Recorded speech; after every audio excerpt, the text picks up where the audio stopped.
kembali kepada apa kita panggil penerangan tentang asas-asas printing, prosesor printing, screen.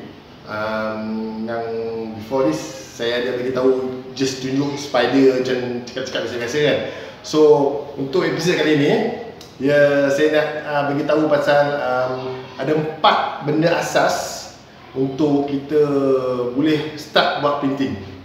Benda ni kena ada lah. So 4 benda ni, so saya akan bagi episod lah. So saya just beritahu random dulu. 4 benda asas ni, first kali kita kena ada artwork.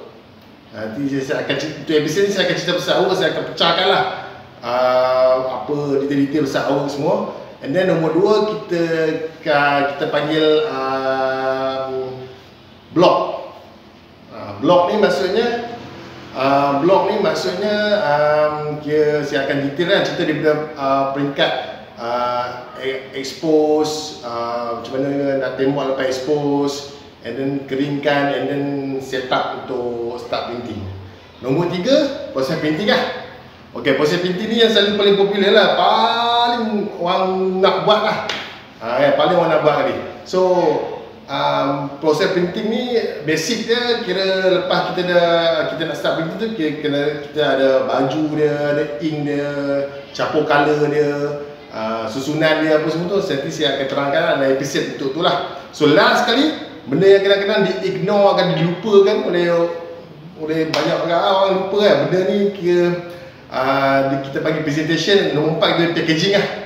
Packaging, cara lipat dia, macam mana nak masuk plastik dia, cara masuk dia, penggunaan dia, dan banyak-banyak jenis packaging lah, ukuran dia, apa semua tu. So untuk episod kali ni saya akan cerita benda nombor 1 sekali, ya, pasal artwork lah, atau dalam bahasa mudah dia budak panggil design. Design. So untuk artwork design, okay. Untuk artwork atau berdesign ni, okay, first kali basic dia kalau design, selalunya kita akan ambil daripada kasar dia, designer akan buat lah design ni. Macam saya memang ambil design daripada customer lah.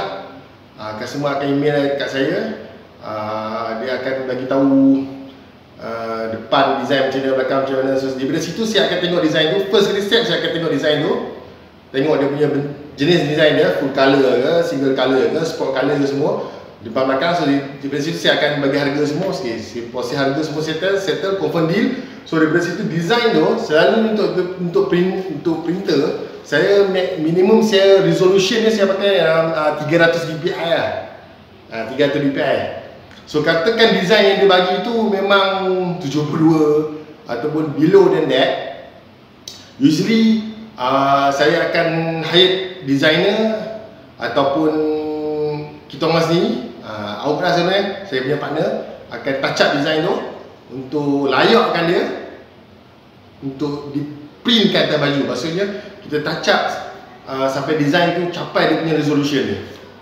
Kalau sampai resolution, and then second step, ini bahagian awak lah, saya beritahu lah, bahagian designer lah, untuk kita akan separation lah, separatekan design tu by color lah, ikut yang software apa korang pakai lah. Selalu banyak budak pakai macam-macam lah, Fastset lah, apa set, aku pun tak boleh tahu, Ultraset lah, apalah. So benda-benda tu akan ok, kat sini kita bergantung pada printer punya experience jugalah. So kalau macam konsep yang Magenta Screen buat, kita orang banyak pakai spot simulation, proses color lah. So daripada situ ke satu artwork full color dapat, contoh artwork full color dapat, masuk dalam separation, dia akan pecahkan by color semua. So daripada situ kita perlukan, kita akan choose which one, white base mana kita nak pakai, yellow, apa color-color yang ada dalam tu. Usually 4 to 8 color macam tu lah, usually 6 colors lah selalu kita pakai. So daripada situ kita choose atau kita merge mana-mana yang kita nak, color yang kita nak pakai. Kadang-kadang bila kita separate tu, dia keluar berpuluh-puluh color, dia kecil-kecil pun dia keluar. So yang mana yang maybe kita nak pakai, dia just buang, kita pakai balik, and then kita touch up dia punya dotting dia tu. Kita touch up bagi dia clear. Ini pengalaman lah, clarity untuk kita senang nak expose kat situ. So daripada situ bila kita dah siap proses separation, kita akan print out lah. Print out, kalau ikut DPI yang dikeluarkan selalu kita orang pakai dalam ikut jenis kertas lah. Okay, contoh kalau macam filem yang macam ni, filem mahal ya. Ini DPI kita orang pakai selalu 55 DPI. Angle aku lupa lah pula angle. Tak apa, itu rahsia lah. Okay, DPI 55. Kalau macam kita orang pakai kertas biasa, kertas biasa kan, kertas biasa kita punya kertas minyak lah, ataupun kertas biasa ni kita minyak kan. Yang ni kita orang selalu pakai dalam 50 DPI. Sebab apa? Beza dia? Sebab DPI ni dia lagi besar, lagi halus. So macam kertas filem ni, kertas yang mahal macam ni, dia punya bila kita expose dia punya keluar design dia lagi cantik tau. Maksudnya dia lagi mudah, so lagi halus, dia lagi mudah. So kat situ yang kita orang eksperimen dah bertahun-tahun untuk kita orang punya SOP lah. Kita orang eksperimen tengok macam mana dia punya keluar dia tu. So untuk filem kita orang pakai 55. Untuk yang filem kertas tu kita orang pakai 50. Kita orang punya ni lah, Magenta punya lah. Kalau orang lain punya saya tak tahu. Sebab dia masing-masing, dia macam resepi masing-masing tak sama printer-printer ni. Dia lain-lain. So daripada situ kita print out. Lepas print out, kita ikut design keluar tu, ikut sizing yang korang nak print lah. Sama ada, selalu budak pakai A3, A4, macam tu, A2 semua. Macam kita orang pakai inch lah. Inch, so maksimum kita orang boleh pergi 14 inci lebar, 18 inci panjang. So demand untuk besar design ni kadang-kadang tu ada yang melampau, ada yang 15, 16 pun ada.